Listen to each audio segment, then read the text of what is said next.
What's going on, folks? It's Jacob. Welcome back to another video.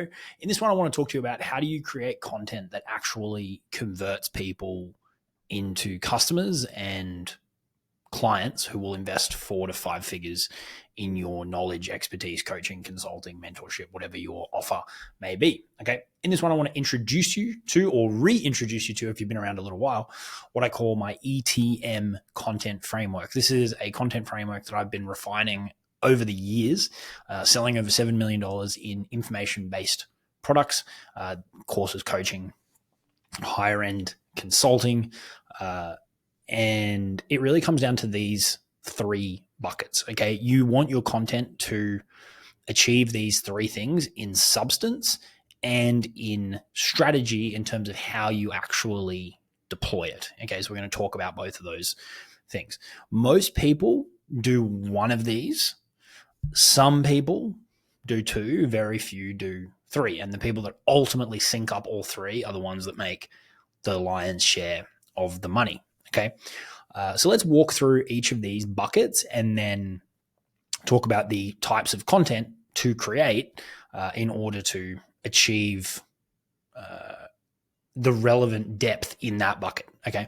So we've got 3, obviously, that you can see in front of you. We've got who you are, what you do, and then we've got this third piece, which is called the prospect's journey. I'm going to start with the top 2 because the top 2 are really the content that you create. The third one is more about the journey of the person consuming the content and how they interact with the content. Okay, so let's talk about these top 2 to begin with. These are the 2 major buckets that we really need to pre-sell people on if we want our content to work effectively. Okay, little side tangent. When I say pre-sell, it's an interchangeable word for marketing, but the way that we do things here is that we believe in building a really robust marketing ecosystem above a heavy sales-driven business. That's not because we're against making money. That's not because we're against selling.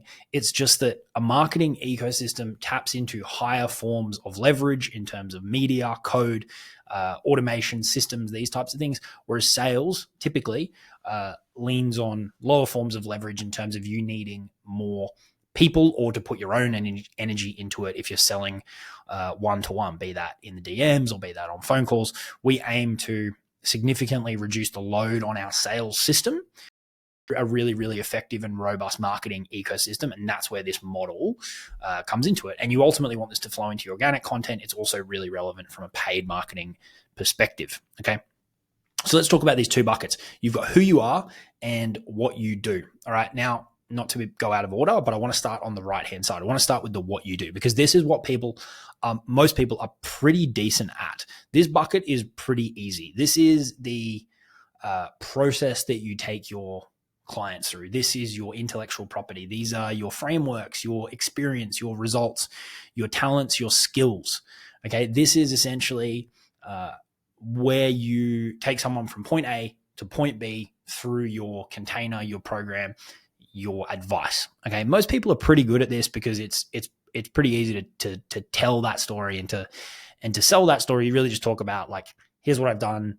Here's the processes that I've developed while achieving this. And here's how I help my clients. Okay. This is pretty easy to do. So we don't really need to go too deep on this. Some advice around this that I would recommend is don't be afraid to tell the same story once. Not everyone is seeing every piece of content that you put out. There's always new people coming into your audience. And it's really important that you keep reiterating your experience. Share a blend of results across different client types. People, the types of people who are looking at your client results will look for people who are like them. So if you've got a blend of people that you're working with and you can present different results from different people from different walks of life, that's going to be really, really effective.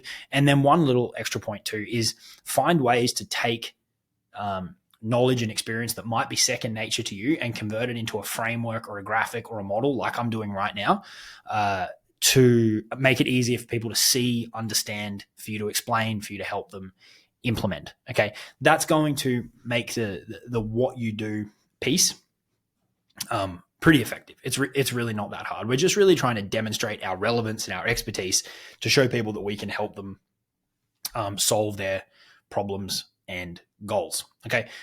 On the left-hand side, this is the part more people struggle with because it requires a certain level of, vulnerability, a certain level of openness, letting people into your life, sharing your opinions, putting yourself on the line to a degree in terms of saying, this is who I am, this is what I believe. Whether that pisses people off, you're going to need to get comfortable with that. And so this is really about providing context to the what you do content. This is the person behind the process. This is the person behind the experience, the person behind the models and the frameworks. Okay, this is demonstrating, hey, I've been through this flow, I've been through this process, I've lived it, I've helped lots of people do it, and as a result, this is how I live now. Okay, and I'm not talking about like Lambos and that kind of bullshit. It's about being a product of the product. And when you're selling and monetizing information, experience, expertise, you need to be a product of the product because you need to show that you've walked the walk. Okay, these are your values. Why do you do things the way that you do? Right? It was really interesting to me when I became a dad for the first time in mid 2023, and I started talking about that process and that experience. A lot more clients came to me who were dads or expecting to be dads in the near future. Very, very interesting. My values shifted, my priorities shifted, and I started talking about how I was changing my business in order to be as present as possible, in order to have more time with Hendrik and August. And that flows into the types of people that you attract. I'm going to talk about why this piece is really, really important. Okay. Your beliefs, your vision about what you're building and why you're building. Okay. This is what allows us to connect with people at a deeper level than just the what you do. Okay. This is what allows us to separate ourselves from the other people that do the same things that we do, because very few people exist in a market that, like a true market of one. I have another framework called the Market of One framework that allows you to carve that out. But if you look exclusively at what people do, it is very, very rare to have a true market of one. And so when we layer this who you are element over the top, it actually allows you to stand out. And it's just as important for attracting people as it is for repelling people. If you don't put this stuff out there and you purely lean on what you do, there's a very, very real chance that you're going to end up with clients who don't align with how you operate. Okay.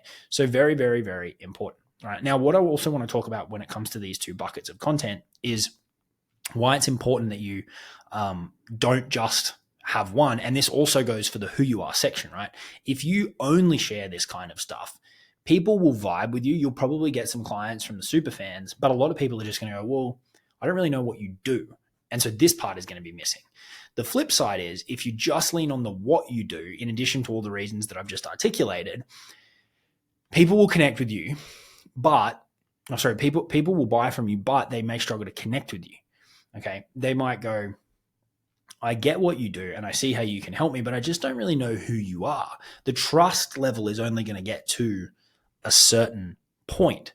Okay. And so they may well go to a competitor who might even charge more to do the same thing, but they're putting out this other bucket of content. Okay. And so that's really why it's important that we weave both into our content and show, hey, this is who I am. This is what I'm all about. And we really connect with them on a personal level, as well as demonstrating to them that we can help them solve their problems. Okay. So these are the two buckets of content that you want to be creating. You either want to create content exclusively from one of these buckets. So if you sit down to write a post, you sit down to film a video, you either want it to articulate, hey, this is how I live now because of how I do business. This is a post about my values. This is a video about what I value. This is a video about my beliefs, my vision, subsets of that. Or it can be exclusively a what you do, right? Like I'm walking through pretty much exclusively a piece of IP right now. Before I was telling you a story about being a dad. So you can see how a what you do piece of content can start to flow into the other side as well, right? And that's the third type, is content that ultimately straddles both. When you really get into the flow of thinking and operating this way, most content will end up leaning across both because it becomes really integrated. Okay. And when you've got a personal brand and when you're creating content in this way, you want to achieve that integration. You want it to be this really seamless alignment between who you are and what you do, and you want everything to match up. That's the easiest way for you to show up every day, create content, because you're not this like online persona and then you are somebody else different in reality. If you can create the sync between those two, it makes it a lot easier. Okay. So they're the two different big buckets in terms of content that we ultimately want to create. What I would encourage you to do is go and audit your content and see where are there gaps. Am I leaning too much on the who I am content and there's not enough substance in terms of what I actually do? Or am I doing too much what I do content and people can't really connect with me as a person? Then I would encourage you to try and balance that out over the next 30 days. And I think you'll see a shift. You'll get an initial bounce as well. If you haven't been sharing this who you are content, you actually start letting people in, you'll notice that change pretty quickly. And challenge yourself, like put out your lifestyle, whatever that may be, right? It's not about the Lambos and the money and stuff. It's like, here's how I live and this is why I do things. Like one example is I always talk about, I don't do calls on a Monday or a Friday because it provides flexibility for me to be with the family, to travel, all these kind of things, right? Like that type of content that talks to your values, it talks to your beliefs. Let people in is essentially what this bucket is all about. And then look at your what you do content. Are you just talking about results? Have you stopped talking about your previous experience? Have you stopped sharing the same story over and over again because you feel like people have heard it too many times? Have you been packaging up your intellectual property and talking about your frameworks, or have you stopped doing that? Do a check on this. And if you can ultimately strike a balance between the two, you're going to be in good order when it comes to selling. Okay. Now, let's talk about this third element, because when we achieve all three, that's where we ultimately achieve what I call is the moment. Okay. And I want to take a second to talk about what that really is, because you've probably experienced it in one of two ways. You've either experienced it as a buyer, where maybe you've been watching a YouTube video, you've been reading an email, you've read a social media post, and it just hits you between the eyes. And after following someone for a certain length of time, in that moment, you reach out. That's what I'm really talking about here, is where all these things sync up. Our content syncs up and their timing syncs up. It syncs up in terms of they're looking to solve a problem. The work that we do aligns to the goal or the goals that they're trying to achieve, and they want to do it right now at the time that we put out that email, put out that post, put out that video, are running that ad. Okay. So when we get the sync of these three elements, they align with who we are. They want to do what we help people with. They're trying to solve that problem, achieve that outcome, and they want to do it at that time where we are actively marketing. Those three things coming together is where we have the moment, and that's where you're going to get people who reach out. And if you've done this correctly and you've followed, if you've implemented it as part of like a robust marketing ecosystem with a really deep middle of funnel, so that people consume a lot of content and really get to know who you are and what you do, when they step forward, you're going to get very few objections. You are going to get very few questions. You're going to have a lot more price elasticity, and the sales process will be able to be a lot more leveraged, which is how we're able to sell 4 and 5 figure offers without sales calls. Okay. So this is the key, right? This model, very, very simple, but very, very powerful. Okay. A couple more points on this last bucket here. A lot of people think it's about just putting content out and waiting.